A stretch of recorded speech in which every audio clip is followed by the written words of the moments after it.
اعوذ باللہ من الشیطان الرجیم، بسم اللہ الرحمن الرحیم۔ سافٹ انالیسز میں تمام احباب کو خوش آمدید۔ ضیاء الحق صاحب کا مارشل لاء تھا اور ایک معلومات عامہ کے پروگرام میں سوال ہوا کہ پاکستان کی تاریخ میں کون سی خاتون اعلیٰ ترین عہدے پہ فائز رہی ہیں، تو جواب دینے والے ہمارے دوست نے کہا کہ جنرل رانی، جبکہ میں جواب اگر جو تیاری کر رہا تھا میں نے دینا تھا اس وقت تک جو گورنر سندھ رہی تھی بیگم رانا لیاقت علی خان جو ہے، یا اور بھی لوگوں کا یہ خیال تھا، اور یہ اس زمانے کی بات ہے 83-84 کی کہ جب مارشل لاء بھی تھا، تو اس کے پیچھے اس وقت جنرل رانی کی ایک جو ہے وہ کہانی جو ہے وہ بڑی مشہور و معروف تھی۔ ابھی آج کل جو ہے وہ آپ کو پتہ ہے تقریباً سبھی لوگوں کو یحییٰ خان کے ساتھ ان کے کیا تعلقات تھے اور کس قسم کی انہوں نے ڈیسیژن میکنگ کرائی اور کتنا جو ہے ان کا جی ایچ کیو کے اوپر ان کا قبضہ کنٹرول رہا، کیسے لوگوں کو انہوں نے پروموشن دلائی۔ آج کل جو ہے ایک بہت ہی شوشہ تو نہیں ہے لیکن ہائپ کریٹ ہوئی ہے کہ جنرل باجوہ کا یہ جنرل خاص کر جنرل فیض امین کا کورٹ مارشل ہونے والا ہے۔ ان کے اوپر آپ کو پتہ ہے کہ ہزاروں کی تعداد میں الزامات بھی ہیں اور اس میں صداقت بھی ہے، کئی لوگ ہیں اس میں، خاص سندھ کے لوگوں کے ان کے ساتھ اپنے مسائل رہے، بلوچستان کے علیحدہ، کے پی کے علیحدہ، پنجاب میں علیحدہ، اور ایک ہاؤسنگ سوسائٹی کے مالک نے ان کے خلاف جو ہے بہت زبردست قسم کی ایک پٹیشن کی تھی جس سے سپریم کورٹ نے وڈرا کر لیا۔ لیکن ہمارا جو میڈیا ہے اور مین سٹریم میڈیا، سوشل میڈیا، وہ یہ کہہ رہے ہیں کہ بس یہ ان کا کورٹ مارشل ہوا ہے اور یہ جو ہے بس ابھی کے۔ تو اس سلسلے میں یہ عرض کرتا چلوں کہ یہ ینگسٹر جو ہیں یا جنہوں نے تاریخ کا مطالعہ نہیں کیا، انہوں نے نہیں دیکھا ہے، آرمی اور جو ہمارے سپریم کورٹ ہے، ان کے ججوں کی جو ہیں، ان کے جو اعلیٰ ترین عہدے ہیں، ان کا کبھی کسی کا کوئی احتساب اس طرح سے نہیں ہوا ہے۔ یہ پہلی بات نہیں ہے کہ کوئی جو ہے اس طرح کے الزامات فیض امین صاحب پہ لگ گئے ہیں۔ اس سے پہلے ایک بہت ہی کنٹروورشل جو ہمارے رہے ہیں، آئی ایس آئی کے چیف رہے ہیں، وہ تھے جنرل اختر عبد الرحمان صاحب، اور ان کے اوپر بھی کرپشن کے جو الزامات تھے، بلکہ انہیں ایک صحافی نے فاتح افغانستان کے انہوں نے پوری کتاب لکھ دی تھی۔ اس کے علاوہ اچھا یہ بھی بتاتا چلوں کہ ان کے بیٹوں کو پیپلز پارٹی پی ایس ایف کے لوگ اس زمانے میں 80s میں ہم کراچی میں تھے، ہمایوں جو اختر ہیں ان کو ہمایوں ڈالر خان کہا کرتے تھے پیپل اسٹوڈنٹ فیڈریشن والوں کے، اس زمانے میں مارشل لاء کے زمانے میں تقریروں میں۔ پھر اس کے بعد ایک حمید گل صاحب رہے ہیں، وہ ویسے تو ان کے اوپر اور کچھ ہو یا نہیں، ان کی ایک بیٹی تھی عظمیٰ گل یا کیا تھا، انہوں نے پنڈی سے جو ہے اپنی زور ضابطے اور دھاندلی سے جو ہے عام جو رکشے والے اور چھوٹی چھوٹی گاڑیاں بند کرا دی تھی۔ انہوں نے ایک واران ایک چلائی تھی، جو ٹرانسپورٹ کمپنی چلائی تھی انہوں نے، اور بعد میں جو ہے وہ بینک آف پنجاب سے وہ جو ہے دھاندلی سے پیسے لیے ہوئے تھے، وہ بھی ڈوبے اور بسیں بھی ڈوبیں اور وہ آگے پیچھے ہو گئے۔ وہ بھی سپریم کورٹ کا ایک فیصلہ آ گیا تھا ٹرانسپورٹرز کے حق میں۔ تو جنرل جو فیض امین صاحب ہیں، انہوں نے جو کچھ بھی کیا ہو، اس سے قطع نظر جتنے الزام لگے ہیں، آپ نے دیکھا وقار سیٹھ نے جب سزائے موت دی تھی مشرف کو تو وہ بحال ہی تھی، تو ان کی تدفین فوجی اعزاز کے ساتھ ہوئی۔ یحییٰ خان کے اوپر بے شمار الزامات جو تھے، ان کے ٹرائل کے لیے محمد الرحمان کمیشن، سپریم کورٹ کے جو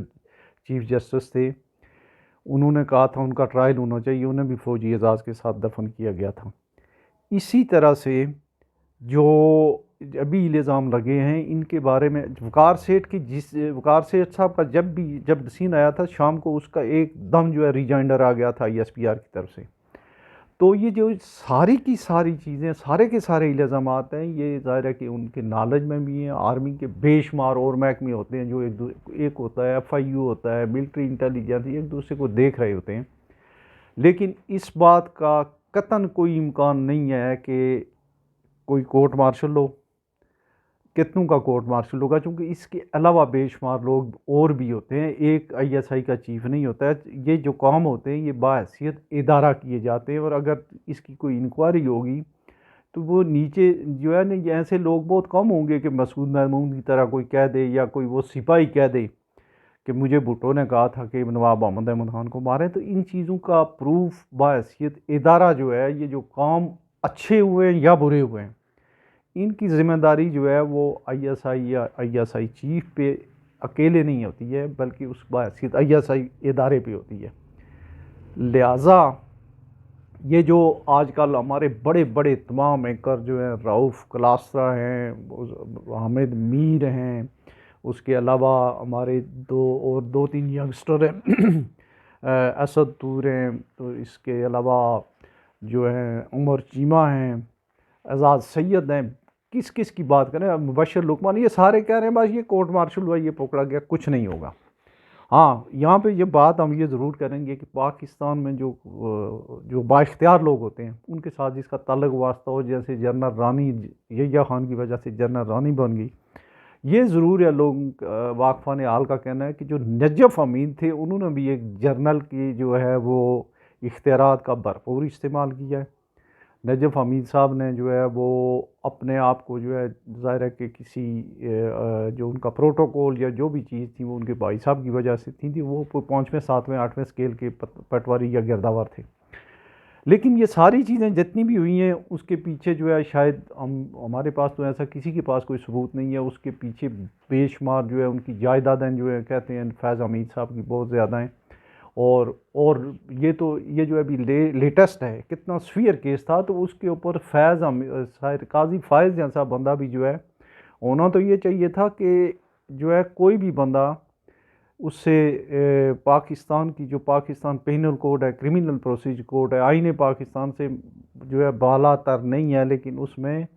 ہمارے قاضی فائز عیسیٰ صاحب نے بھی ہتھیار ڈال دیے، لہٰذا اس کے اوپر کوئی زیادہ اوور ایکسائٹیڈ ہونے کی ضرورت نہیں ہے۔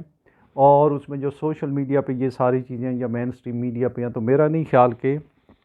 فیض حمید صاحب کو کچھ ہوگا، یا اس بارے میں اگر ان کو ہوگا تو پھر بڑی لمبی جو ہے جنرل ایوب خان کا کیا کریں گے، مشرف کا کیا کریں گے، یحییٰ خان کا کیا کریں گے، اور ضیاء اللہ کا کیا کریں گے، اور اختر عبد الرحمن کا، تو یہ چیزیں جو ہیں یہ ایک بحثیت ایک ادارہ جو ہے وہ ایک جو میں سمجھتا ہوں ایز اے ادارہ جو ہے آرمی یا آئی ایس آئی وہ یہ سمجھتی ہے کہ اچھا ہوا ہے یا برا، اس کو ایز اے ادارہ ان کو آن کرنا پڑتا ہے، ادروائز پھر اس طرح کے کام جو ہے وہ کیے نہیں، جس طرح آج کل بھی جیسے ہو رہا ہے، آج کل لوگوں کو توڑ رہے ہیں ملکی جو ہے ایجنسیز ہیں یا جو اسٹیبلشمنٹ کے لوگ ہیں وہ سیاسی جماعتوں کی جوڑ توڑ کر رہے ہیں، تو یہ ساری پھر کسی ایک بندے کے سر پہ یہ نہیں آ سکتا ہے۔ ہاں یہ ضرور ہے کہ ایک جنرل رانی کے بعد جنرل نجف حمید کا ضرور اضافہ ہوا ہے۔ اپنا بہت سارا خیال رکھیے گا، تاریخ کو مطالعہ کریں تو بالکل یہ کرسٹل کلیئر ہو جائے گی بات۔ اللہ حافظ۔